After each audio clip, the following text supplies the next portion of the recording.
Shalom ibu-ibu, selamat bertemu dengan Dokter Adis ya. Bagaimana kabarnya ibu-ibu? Sehat semua? Sehat semua ya. Anak-anak juga sehat? Puji Tuhan, haleluya. Harus selalu sehat ibu-ibu yang hamil atau yang menyusui dan anak-anaknya ya. Oke. Di zaman pandemi ini memang kita prihatin ya ibu-ibu ya, tentang angka COVID yang kemarin-kemarin pada bulan Juli, Agustus tuh naik banget ya. Tetapi sekarang sudah nurun ya. Puji Tuhan, haleluya. Semua itu atas kehendak Tuhan ya. Rencana Tuhan akan indah pada waktunya. Ibu-ibu, Bu Dokter akan selalu mengingatkan kepada ibu-ibu bahwa jagalah protokol kesehatan ya. Lakukan protokol kesehatan yang ketat ya, dengan apa? Memakai masker, menjaga jarak, kemudian cuci tangan selalu, dan jangan bepergian kalau tidak penting-penting amat ya. Kalau bepergian ya pakai masker tertutup rapat, tidak boleh diperolot-perolot nggak boleh sampai melorot ke hidung gitu ya, harus pakai terus. Oke, sekarang kita lanjutkan tentang penyuluhan kita ya. Bu Dokter akan menyuluh tentang vaksin itu apakah penting ya. Vaksin untuk siapa? Untuk anak-anak ibu-ibu ya, dari 0 sampai yang baru lahir sampai 1 tahun. Batita berarti ya, di bawah 3 tahun ya. Nah, apakah penting? Bu Dokter katakan penting ibu-ibu, penting sekali vaksin itu ya. Vaksin itu ibarat tentara tubuh ya, tentara tubuh untuk anak-anak kita ya. Jadi diimunisasi itu dimasukkan vaksin itu untuk tentara membentuk tentara kekebalan tubuh atau kekebalan tubuh. Tentara itu diibaratkan kekebalan tubuh dalam tubuh anak-anak kita ya. Itu penting sekali. Kenapa penting untuk bayi ya, untuk yang baru lahir? Karena sangatlah penting oleh karena tubuh bayi belum memperoleh kekebalan sejak lahir, sejak dilahirkan belum memperoleh ya. Maka tubuh bayi dirangsang untuk memiliki kekebalan sehingga tubuhnya mampu bertahan melawan serangan penyakit berbahaya apapun ya. Banyak nanti Bu Dokter jelaskan ya. Jadi vaksinasi penting, imunisasi penting ya. Oke, kita mempunyai berapa imunisasi, dasar imunisasi yang lengkap berapa? Ayo ingat, ayo ibu-ibu pasti harus ingat loh ya. Yang menyusui, yang sudah melahirkan harus ingat, yang baru hamil juga harus ingat ya. Berapa? 5 ya. Puji Tuhan, kita sudah oleh pemerintah sudah diberi bekal untuk anak-anak kita yang baru lahir 5 imunisasi dasar lengkap yang ada. Apa itu? Yuk sebutkan yuk. Hepatitis B ya, kita bahas. Hepatitis B itu untuk livernya anak kita ya. Supaya apa? Livernya anak kita itu, anak bayi bisa terlindungi ya oleh penyakit hepatitis. Hepatitis itu adalah radang pada hepar, pada hati ya. Kalau orang dewasa, misal ibu bapaknya kena hepatitis, bayinya pasti kena hepatitis nanti, karena hepatitis ditularkan lewat apa? Sentuhan, keringat bersama, tidur bersama ya. Kemudian ya pokoknya apa yang dipakai bersama, mangkok, piring atau sendok bersama, habis kita makan suapin ke bayinya, nah bisa tertular. Makanya kita diimunisasi, divaksin hepatitis B. Itu yang pertama ya, imunisasi dasar lengkap yang pertama. Yang kedua apa? Yo, yang kedua adalah BCG ya. Apa itu BCG? BCG itu adalah vaksin atau imunisasi untuk apa? Mencegah adanya apa? Penyakit apa? Tertularnya penyakit apa? TBC ya. Kalau flag ya itu TBC. Kalau orang awam supaya diperhalus ngomongnya flag. Apakah jenengan flag? Apa dulu kecilnya anak Anda flag? Nah, itu sebetulnya TBC ya. Untuk menghindari TBC kita bayi kita diberi imunisasi apa? BCG. Ingat ya, diingat-ingat ya. Kemudian 3 adalah polio yang diteteskan. Tes ya, sekali tes saja. Polio untuk menghindari dari penyakit apa? Lumpuh layu. Nah, ada nih bayi yang baru berusia berapa ya? setengah tahun, misal 6 bulan, kok tiba-tiba nggak bisa menggerakkan tubuhnya, atau umur 2-3 tahun lumpuh layu, jadi kakinya sudah nggak bisa untuk di jalan, jadi dia lumpuh, lemes badannya. Nah, itu pemerintah sudah menyediakan polio, ya. Kemudian DPT, ya. Ini DPT ini yaitu 3, ada vaksinnya 3 yang harus disuntikan. Apa ibu-ibu? D-nya difteri, yaitu radang pada putih-putih pada selaput tenggorokan. Ini menular sekali, ya, menular dan berbahaya, bisa menyebabkan kematian. Itu bayi kita diberi vaksin imunisasi. Pertusis, yaitu batuk 100 hari, batuk yang terus-terusan nggak berhenti-berhenti, lah itu diprotek dengan DPT. Tetanus, ya, anak-anak kita kan sering bermain enak, kalau udah disuntik tetanus, anti tetanus, kalau dia sampai kena beleng, dahinya nabrak tembok atau nabrak ubin terus dijahit, nah itu terhindar dari tetanus. Tetanus itu penyakit apa tuh? Yang kejang-kejang itu loh, kayak papan. Nanti kalau udah kejang, dadanya kayak papan. Jadi menegang kaku seperti itu tetanus. Nah, itu tidak akan terjadi kalau diimunisasi itu. Kemudian yang terakhir, 5 dasar imunisasi yang lengkap dari pemerintah apa? Campak. Ya, campak itu apa? Yuk, sekarang tahu nggak campak? Yaitu yang bercak-bercak itu ya di kulit ya, yang kayak cacar air seperti itu. Virus ini disebabkan oleh virus, ya. Oke, jadi 5 dasar imunisasi yang lengkap. Dasar imunisasi yang lengkap yaitu 1, hepatitis B, kedua BCG, ketiga polio, keempat DPT, kelima campak. Campak pada umur berapa? 9 bulan. Nah, yuk kita ingat-ingat lagi yuk pemberiannya. Imunisasi wajib anak sehat Indonesia sehat, ya ibu-ibu ya. Ya, dalam nama Yesus, kalau anak-anak bayi kita diimunisasi lengkap, Tuhan Yesus Roh Kudus akan menjagai terus, ya, sampai besar nanti. Roh Kudus akan merangkul, mendekap anak-anak kita, bayi kita. Tuhan Yesus akan menjaganya, ya. Oke, yuk.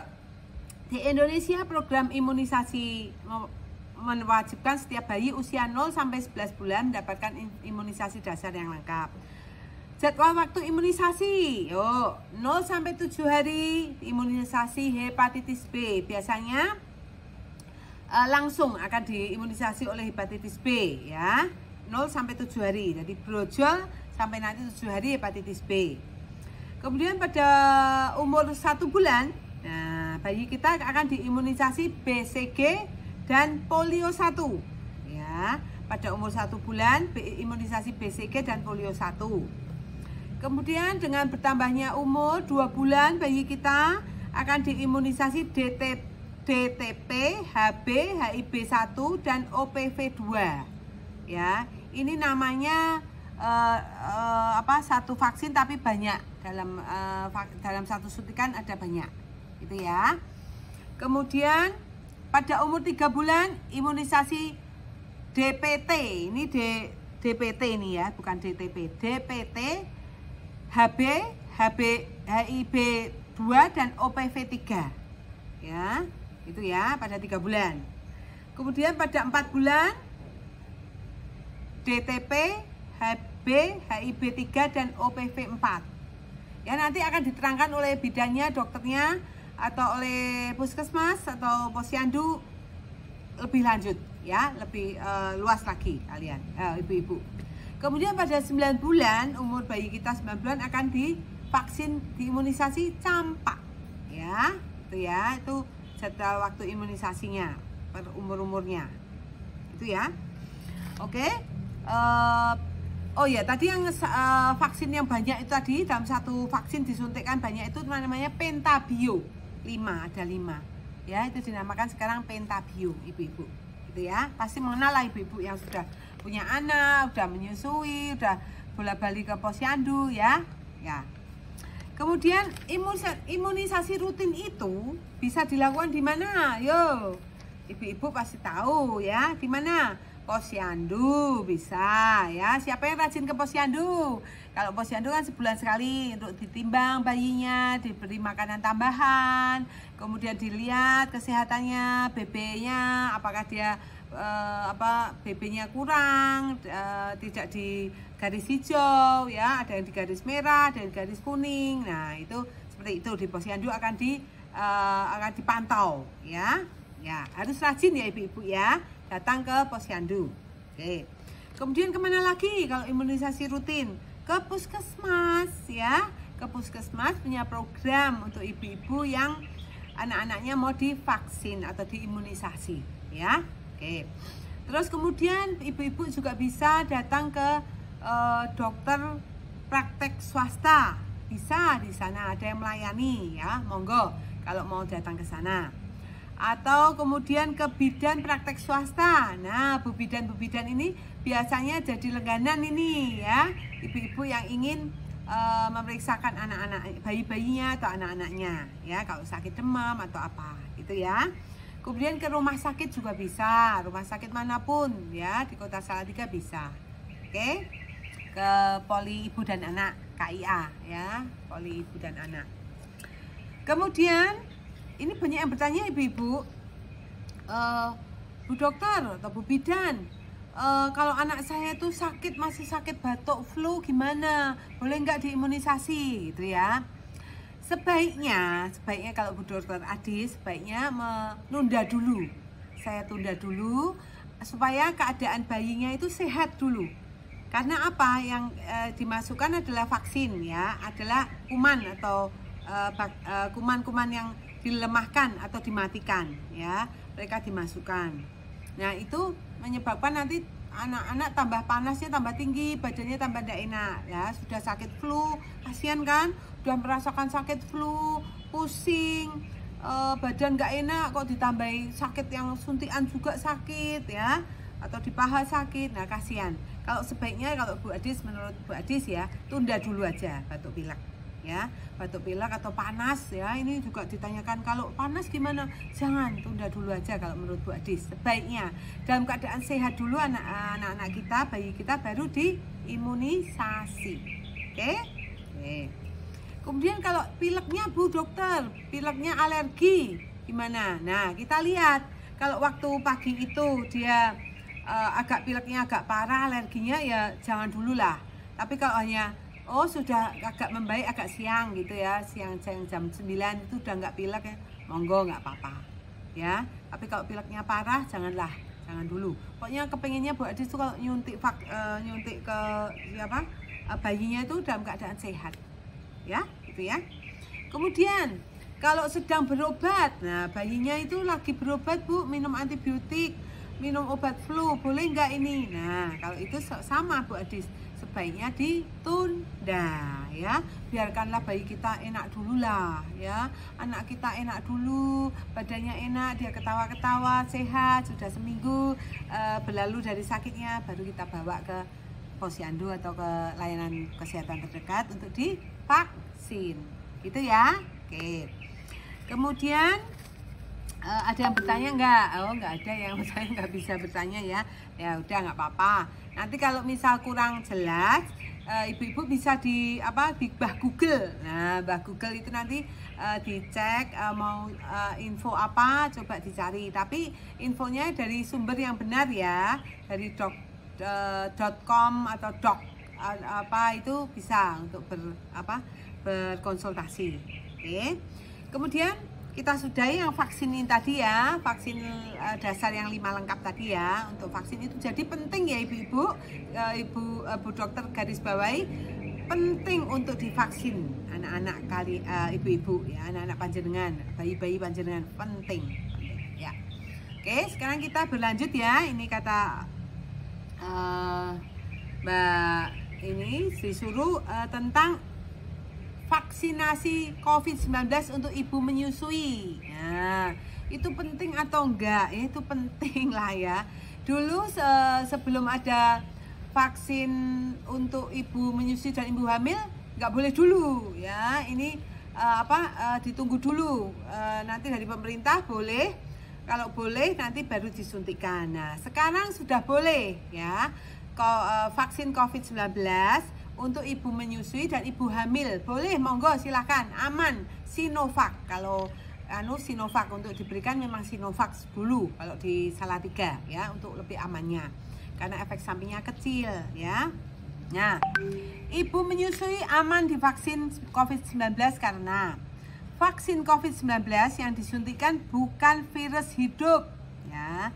Secara biologis dan klinis tidak menimbulkan risiko bagi bayi dan anak menyusu, serta bayi dan anak yang menerima ASI perah tidak menimbulkan risiko apa-apa. Kemudian antibodi ibu setelah vaksinasi dialirkan melalui ASI untuk memproteksi bayi juga. Ya, jadi aman lah ya. Ibu menyusui aman divaksinasi dan tetap aman menyusui setelahnya. Sesuai edaran Kemenkes. Nah, ini sudah diinganu loh ya, ibu-ibu. Sudah ada Kemenkesnya, peraturan Kementerian Kesehatan. Jadi ibu-ibu sama yang hamil maupun menyusui sudah ada ini. Sudah diatur oleh pemerintah, ya. Oke. Kemudian syarat apa? Nah, syarat ibu menyusui bisa dapat vaksin itu apa aja toh? Ya, kalian pasti pengen tahu ya ibu-ibu ya. Yaitu suhu tubuh ibu menyusui di bawah 37,5, 37,5 lah ya. Itu suhu tubuh ibu ya. 37,5 ya, 37,5, 37,5 lah ya. Jadi nggak panas-panas banget, enggak ini, kok itu normal ya. Kalau 37,6 ya nggak boleh, 38 derajat ya nggak boleh ya. Oh, itu panas, demam itu nggak boleh ya. Harus suhu tubuh normal. Kemudian apalagi ibu-ibu, sang ibu tidak demam atau batuk selama 7 hari ya. Pasti dalam screening nanti, kayak Bu Dokter kalau screening ke orang-orang yang mau divaksin, pasti Bu Dokter tanya, dalam seminggu niki Pak, Bu, nopo mengalami batuk, nopo demam gitu. Kalau mengalami batuk demam ditunda. Tapi kalau tidak, dalam seminggu baik-baik saja, oke, masuk ya. Masuk untuk apa? Vaksin gitu ya. Kemudian tidak ada kontak dengan pengidap COVID-19 dalam waktu 14 hari. Dalam waktu 14 hari 2 minggu ini tidak pernah kontak erat dengan COVID-19. Misal Pak Leknya, Pak Dene, Mbak apa suaminya yang pekerja tukang ojek seperti itu, atau wirawiri dari pabrik pulang pergi pabrik itu. Nah, itu dia misal kena lah, panjenengan tidur bersama anak dengan ini nggak boleh divaksin karena itu termasuk kontak erat ya. Kontak erat, tahu kenapa kok nggak boleh lah? Takutnya kalau panjenengan sudah positif COVID. Nah, positif COVID sudah kena virus COVID, ditambahi virus lagi, tambah nanti nggak karu-karuan, badannya bisa sakit semua, panjenengan efek sampingnya lebih berat gitu ya. Jadi nggak boleh ya. Kemudian tekanan darah ibu di bawah 180/110/100 lah, 180. Tapi kalau Bu Adi screening, kalau ada ibu-ibu yang tekanan darahnya 180/100, tak suruh tenang dulu, Bu, coba istirahat dulu. Barangkali ibu habis jalan-jalan berangkat tadi dari rumah, tensinya naik. Jadi disuruh istirahat 15 menit sampai setengah jam, istirahat total, tidak melakukan kegiatan apa-apa. Setelah itu ditensi lagi. Kalau udah turun boleh. Tapi kalau belum turun masih segitu ya ditunda ya. Oke. Kemudian yang kelima, memenuhi syarat sesuai screening riwayat kesehatan ya. Screeningnya yaitu apa ya tadi itu ya. Apa tadi? Suhu tubuh tidak lebih dari 37,5, ibu tidak demam dan batuk selama 7 hari. Kemudian ditambahkan nih sekarang tidak batuk, demam sama diare ya. Yang vaksin yang baru-baru ini itu vaksinnya virusnya, virus COVID ya, virus COVID bukan vaksin. Virus COVID ini yang terbaru itu menimbulkan diare dan muntah-muntah ya. Jadi dalam seminggu itu tidak boleh batuk, demam, kemudian muntah-muntah, diare ya, tidak boleh. Kemudian tidak kontak dengan pengidap COVID-19 dalam waktu 14 hari ya, nggak boleh. Kemudian tekanan darah ibu tidak lebih dari 180/100 ya. 160 lah per 90 itu boleh, itu aman. Jadi itu kita dokter-dokter, nakes-nakes mengambil amannya saja ya. Nah itu seperti itu, dan memenuhi syarat sesuai screening riwayat kesehatan. Tidak mempunyai apa, riwayat diabetes yang tinggi, kecek manis tinggi, jantung. Nah kalau itu ibu-ibu harus kita sarankan untuk ke spesialisnya dulu, atau ke dokter spesialis untuk minta ACC-nya, surat hitam di atas putih bahwa ibu ini boleh divaksin. Tuh, baru kita oke lah divaksin ya. Jadi penyakit-penyakit penyerta itu juga perlu dipertanyakan ya, kencing manis, kemudian hipertensi, kanker, jantung, hipertiroid, gondokan itu loh yang gini besar, kemudian penyakit ginjal, cuci darah dan lain-lain ya. Itu ya ibu-ibu, cukup sekian saja penyuluhan dari Bu Adis tentang pentingnya vaksin untuk bayi dan vaksin untuk ibu menyusui, vaksin COVID untuk ibu menyusui ya. Begitu kiranya ibu-ibu bisa mengerti dan membagikan ilmu ini ya, info-info ini kepada ibu-ibu yang lainnya. Semoga bermanfaat. Kemudian terima kasih sudah mendengarkan. Shalom, Tuhan memberkati. Salam sehat ibu-ibu.